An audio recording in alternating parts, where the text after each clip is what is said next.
Hola queridos alumnos, aquí vamos a resolver un ejercicio de razonamientos que tiene que ver con grafos y dice así: dado todos los grafos bipartitos son conexos o tienen puntos de corte, ningún grafo bipartito conexo tiene aristas puente, el grafo K23 es bipartito y tiene aristas puente, por lo tanto K23 tiene punto de corte. ¿Qué es lo que nos piden en este ejercicio? Primero, que analicemos la validez de este razonamiento y, en caso de ser válido, demostrar usando reglas de inferencia. Y luego, una segunda parte, analizar el valor de verdad de cada premisa y de la conclusión. Bueno, aquí tenemos el razonamiento. Vamos a ver qué tipo de razonamiento es este.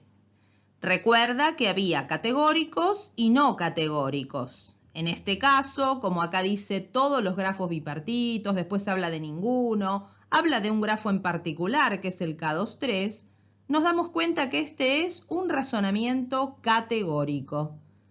Quiere decir que para poder simbolizarlo vamos a necesitar usar funciones proposicionales y cuantificadores.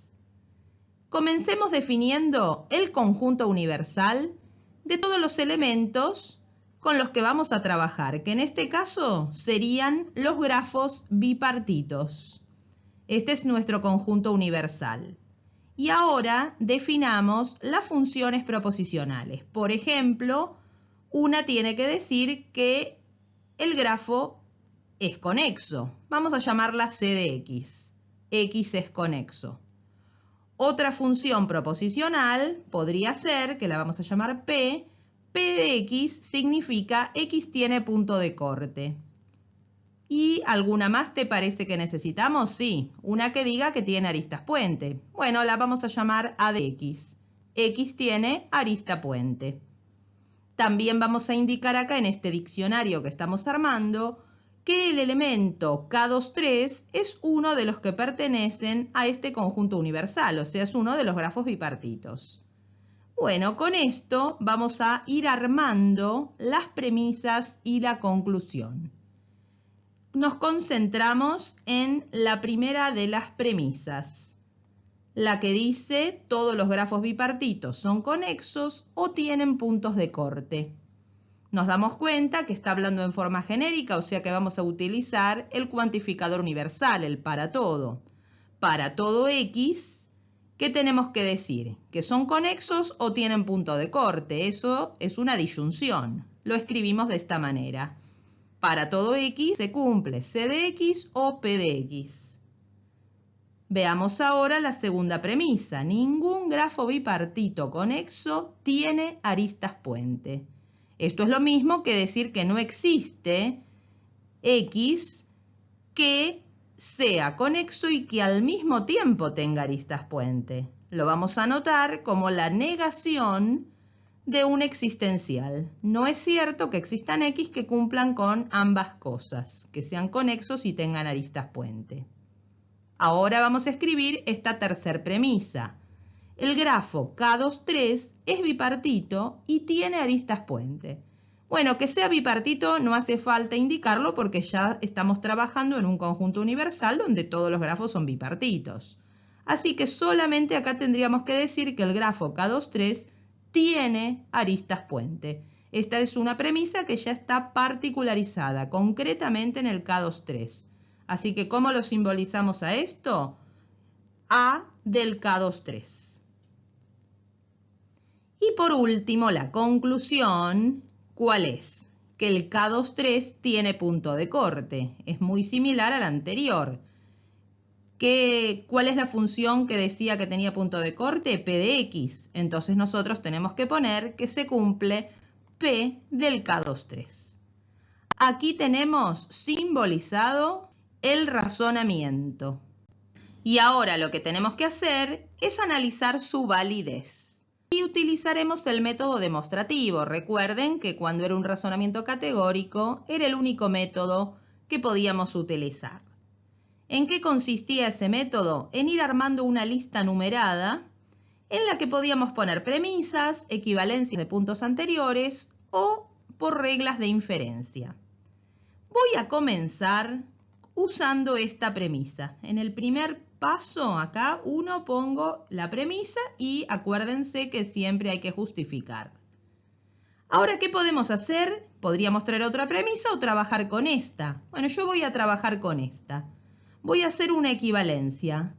Si uno quiere negar una proposición con un existe, ¿a qué es equivalente eso? A decir que todos no cumplen con la función proposicional, que en este caso era compuesta, ¿sí? Todos los x no cumplen con c de x y a de x. Esto es una equivalencia de lo que había en el renglón 1. Ahora, ¿qué más podemos hacer? Si tenemos la negación de una conjunción, hay una regla, ¿te acordás cuál es? De Morgan, que justamente nos dice que eso es equivalente a la disyunción de las negaciones. Eso es lo que vamos a hacer con esta, que es la número 2. Aquí lo escribimos utilizando De Morgan. Ahora, ¿qué podemos hacer? Con esta misma vamos a particularizarla para poder después utilizar reglas de inferencia que combinen con nuestra tercera premisa del razonamiento. Entonces, ¿qué valor de x nos conviene tomar? Y obviamente que el K23. Eso es lo que vamos a hacer en el próximo paso. Particularizamos en el K23. Eso se puede porque venía de justamente una proposición con un para todo. Ahora, ¿qué hacemos? Voy a traer esta premisa. En el punto 5 coloco A del K23. Premisa. Y ahora miremos un poco. Entre el 4 y el 5, ¿hay alguna regla de inferencia que se pueda utilizar? ¿Cuál te parece? El silogismo disyuntivo, tal cual. Si tenemos una disyunción, que es lo que tenemos en el 4, y en el 5 tenemos negada una de ellas, porque en el 4 la segunda es no A del K23, y en la 5 tenemos A del K23, o sea, es la negación. ¿Qué nos queda en el próximo paso? La otra que estaba en la disyunción, no C de K23. Esto es por silogismo disyuntivo. ¿Qué más podemos hacer? Y ahora vamos a traer la premisa que todavía no utilizamos, que es esta. La copiamos tal cual, ponemos premisa. Pero para poder utilizarla hay que particularizarla y por supuesto va a ser también en el K23. La vamos a particularizar escribiéndolo así. Es una particularización universal. Y ahora miremos estos pasos. El 6 y el 8. En el 8 tengo una disyunción, en el 6 tengo la negación de una de sus partes. Otra vez, ¿qué vamos a usar? Exactamente, silogismo disyuntivo. ¿Y con qué nos quedamos? Con P del K23, que es justamente la conclusión a la que había que llegar.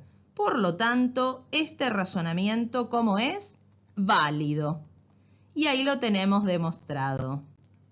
Bueno, aquí ahora vamos a hacer la parte B, en la que nos piden que analicemos el valor de verdad de cada una de las premisas y de la conclusión en forma independiente.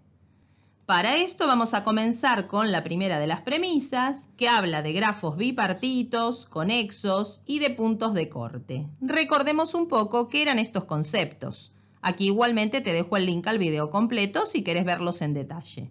Un grafo bipartito era un grafo cuyo conjunto de vértices estaba particionado en dos subconjuntos o celdas. Las aristas que tuviera tenían que tener un extremo en la primera celda y el otro en la segunda. Un grafo conexo era aquel que tenía camino entre todo par de vértices, o sea, los que eran de una sola pieza. ¿Y qué era un punto de corte? Era un vértice de tal manera que al suprimirlo desconectaba el grafo. Si el grafo era conexo, entonces lo volvía no conexo. Ahora, si partimos de un grafo no conexo, un punto de corte es aquel que aumenta la cantidad de componentes. Bueno, pensemos entonces si esta primer premisa es verdadera. Yo acá te voy a proponer un grafo bipartito. ¿Qué te parece? ¿Es bipartito? Si pensamos en los 4 vértices de la izquierda, que componen la primera celda, y los 4 vértices de la derecha serían los de la segunda celda, las aristas que están dibujadas cumplen con el requisito. Tienen un extremo en la primera celda y otro en la segunda. O sea que bipartito es. No es un bipartito completo, no te confundas, ¿eh? Es un bipartito no completo. Bueno, ¿es conexo? Y evidentemente no. Acá vemos como que tiene 2 piezas, ¿no? Los 4 vértices de la parte superior no están conectados con los de la parte inferior, no tienen ningún camino. Por lo tanto, es no conexo. Ahora, ¿tiene puntos de corte? Ya este grafo, al no ser conexo, tiene 2 componentes. Pero, si nosotros suprimimos cualquiera de los vértices, cualquiera de estos 8 vértices, y, por supuesto, hay que sacar también las aristas incidentes. ¿Qué te parece? ¿Aumentará la cantidad de componentes conexas o no? Si quitamos, por ejemplo, el vértice que está en la parte superior derecha, ¿qué ocurre si sacamos este que está aquí y sus 2 aristas? Este queda unido con este y también con este, o sea que siguen siendo una única componente estos 3, y los otros 4 de abajo eran la otra. O sea que no aumenta la cantidad de componentes. Quiere decir que no es punto de corte y lo mismo le pasa a todos los demás. Por lo tanto, si acá tenemos un grafo bipartito que no es conexo y tampoco tiene punto de corte, ya con esto, ¿qué estamos indicando? Que la primera premisa es falsa. Ahora analicemos la segunda, que dice que ningún grafo bipartito conexo tiene aristas puente. ¿Qué era una arista puente? Era una arista tal que al suprimirla desconectaba al grafo. Esto partiendo de un grafo conexo. Bueno, por ejemplo, vamos a considerar este. Este es un grafo bipartito y tiene arista puente. Por ejemplo, ¿cuál? La arista que va de este vértice a este otro. Esa es una de las aristas puente, tiene otras también. Pero si yo suprimo esta arista, claramente me van a quedar 2 componentes. Los 2 vértices superiores van a ser una y los 3 inferiores van a ser otra. Por lo tanto, aquí tenemos un ejemplo de un grafo que es bipartito y que tiene aristas puente. Con lo cual, ¿cómo es esta premisa? Falsa también. Ahora analicemos la tercera, que dice que el grafo K23 es bipartito y tiene aristas puente. ¿Qué eran los grafos KNM, los que se denotaban de esta forma? Eran grafos bipartitos completos. ¿Eso qué quiere decir? Que tenían n vértices en la primera celda, m en la segunda y tenían todas las aristas posibles entre ellos. O sea que el K23, concretamente, sería así. 2 vértices de una parte, cada uno de ellos unido con cada uno de los 3 de la otra. Aquí tenemos entonces el K23 y ¿tiene o no tiene aristas puente? ¿Qué te parece? Así como en el ejemplo anterior yo había mostrado que al suprimir una arista quedaba desconectado, aquí, si suprimimos cualquiera de las 6 aristas, el grafo sigue estando conectado. O sea que esto no es cierto, este grafo no tiene aristas puente. También es falsa esta premisa. Y por último, analicemos la conclusión. ¿El K23 tiene algún punto de corte? Acá lo volvemos a dibujar y analicemos. ¿Alguno de los 5 vértices que tiene será punto de corte? Si suprimimos cualquiera de ellos, por ejemplo este, ¿qué va a pasar? Y hay que suprimir estas 3 aristas, pero este queda conectado a los otros 3. Entonces no es punto de corte. Lo mismo si suprimiéramos este de acá o cualquiera de los 3 de la derecha. Los demás van a seguir estando conectados. Por lo tanto, ninguno es punto de corte. Esta conclusión también es falsa. Entonces nos preguntamos, ¿cómo es que pudimos demostrar el razonamiento si todas las premisas y la conclusión eran falsas?